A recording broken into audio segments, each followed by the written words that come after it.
Bom, a gente está voltando aí agora com mais um capítulo da história de Esther. Isso mesmo, você vê nos últimos capítulos que realmente o assunto foi meio sério, né? Agora, passado alguns tempos, começaram uns comentários, começaram uns burburinhos no Salão do Reino. É isso que a gente vai ver agora. Vamos lá, não vamos perder tempo não. Vamos ouvir pela própria Esther o que é que estava acontecendo no Salão do Reino naquele dia. Vamos lá. Bom, irmão, depois de alguns meses, começou a surgir um tititi na congregação, né? Na congregação Vila Toninho, né? Como eu já havia mencionado antes. Começou um tititi envolvendo esse irmão, o Lúcio Sensato, né? E aí, no campo, minha mãe saiu com uma irmã que contou para ela que parece que ele tinha se envolvido em coisa de... Na época não se falava pedofilia, né? Falou, ele se envolveu com menina de menor. Falou, parece que ele se envolveu com menina de menor e também com umas irmãs aí, que parece que ele andou falando umas coisas esquisitas, e uma dessas irmãs era casada. E essa irmã contou pro marido. E aí o marido fez um regaço na congregação, né? Foi lá, contou pros anciãos, expôs ele, sabe assim? Então a congregação toda não ficou sabendo detalhes, mas ficou sabendo que quase houve ali coisas de sexo com essas irmãs com quem ele andou conversando, né? E aí minha mãe chegou em casa e falou pra mim, falou, Esther, aconteceu, eu fiquei sabendo isso, né? Será que não era bom a gente também contar para os anciãos o que ele falou para você, o que ele fez com você aquele dia no Salão do Reino? Olha aí que coisa, as luzes, as novas luzes aparecendo para o lado do ancião. Uns tempos depois começou um burburinho, e naquela época ela já é interessante a fala dela. Naquela época a gente não falava pedofilia, né? Falava que se envolveu com menina de menor. Ele tinha um problema de desvio, né? Porque, veja, ele se envolvia com uma, se envolvia com outra, né? E parece que o forte dele eram as crianças. Aí a mãe da Esther falou, opa, então peraí, já que tá desse jeito, né? Onde passa um boi, passa uma boiada, né? Então peraí, vamos dar uma olhada nesse negócio. A mãe dela falou com ela, será que não é bom a gente conversar? E aí, qual foi a decisão que elas tomaram? O que elas fizeram? O que elas falaram? Vamos ouvir por ela própria. Aí eu peguei e nós fomos conversar com dois anciãos, né? Edson Ribeiro e Jorge Ribeiro, né? Olha aí, elas tomaram a decisão certa. Oba, então agora esse cidadão será disciplinado. Né? Bom, não sei, eu ainda não ouvi o áudio também, né? Elas foram lá conversar, porque estava tendo aquele burburinho todo, estava tendo aquela conversa, elas foram lá conversar com dois anciãos, que elas citam o nome, hein? Edson Ribeiro e Jorge Ribeiro, não era meu xará. Bom, elas foram lá conversar, e aí? Vamos ver o que deu. Na época, falava ancião presidente, né? Hoje é coordenador, né? Mas esse ancião, o Jorge Ribeiro, era um ancião presidente da congregação. Era ele, tinha o Edson Ribeiro, o Lúcio Sensato e o irmão Paulo Silva. Eram esses os anciãos que havia na congregação nessa época, né? E nós chamamos, então, no caso, o Jorge e o Edson, né? Eles ouviram tudo. Eles ficaram, assim, bem, com semblante, assim, bem preocupados, né? Pediu até perdão para nós pelo ocorrido, que Jeová acalentasse nosso coração, que a gente perdoasse, né, tudo aquilo que aconteceu.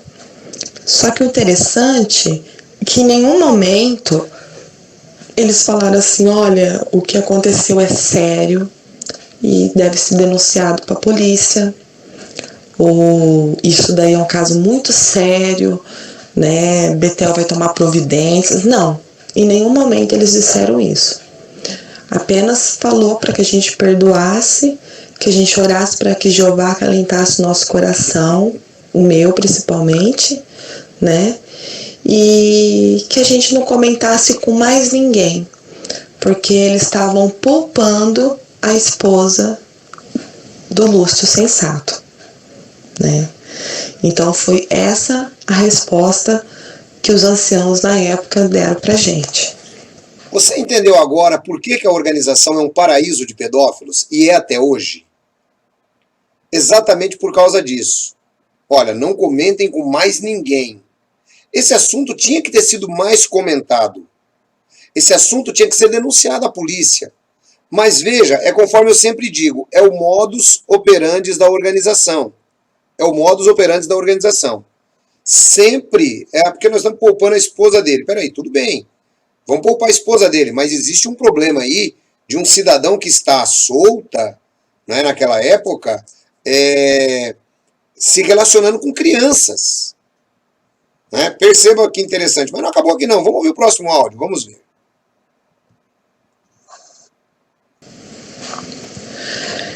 Então, não aconteceu nada com ele. Ele nem sequer perdeu os privilégios dele de ancião. Continuou sendo ancião, né? E a esposa dele, pelo que a gente ficou sabendo, porque havia muito tititi na congregação na época, então pelo que a gente ficou sabendo, ela não sabia de nada do que estava acontecendo, né? O irmão, que a irmã foi vítima dele, o irmão se mudou da congregação. Ele e a esposa se mudaram para a congregação vizinha, né, que era a Estância. E, bom, a gente continuou frequentando normal, né?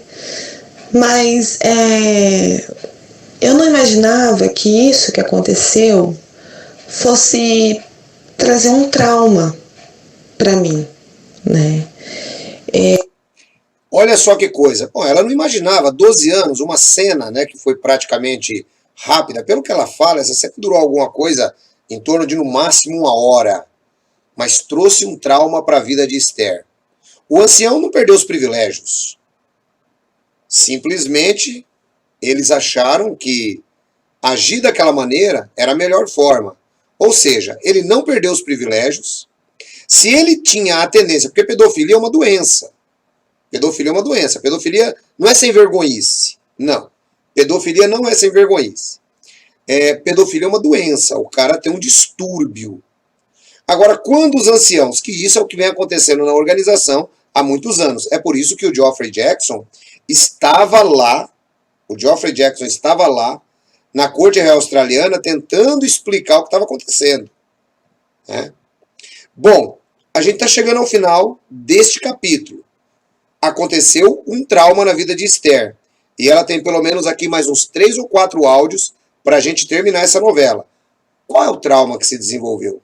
O que é que aconteceu com Esther na sua adolescência e posteriormente? Onde está Esther hoje? Qual é a visão dela desse assunto? Tudo isso você vai saber no próximo capítulo. Pode ter certeza, o próximo capítulo da novela de Esther. Deus abençoe todos vocês, um grande abraço. Eu quero lembrar também que se você não pediu o livro Profecias, peça. Principalmente, gente, é um livro riquíssimo na questão de história, né? Na questão de apresentar para você a história. Você vai navegar na história. 2000 anos depois do que o apóstolo João escreveu, você vai ver o cumprimento histórico do Apocalipse. Você vai ver o cumprimento futurista, você vai ver parte do cumprimento preterista, você vai entender tudo sobre profecias. Não perca tempo, peça já o seu que a quantidade é limitada. Ancião, como que eu faço? Manda um WhatsApp para mim para 11 947 882 132, tá bom? Segunda-feira nós vamos estar enviando já o primeiro lote para o pessoal que pediu. Se você não pediu o seu, então peça, né? Amanhã é sexta-feira, você pode fazê-lo amanhã, o seu depósito. Você vai mandar um WhatsApp para mim com a palavra profecia e eu respondo para você como é que você pode fazer o seu depósito e tal. O valor mínimo, irmãos, que a gente estabeleceu aí é R$65.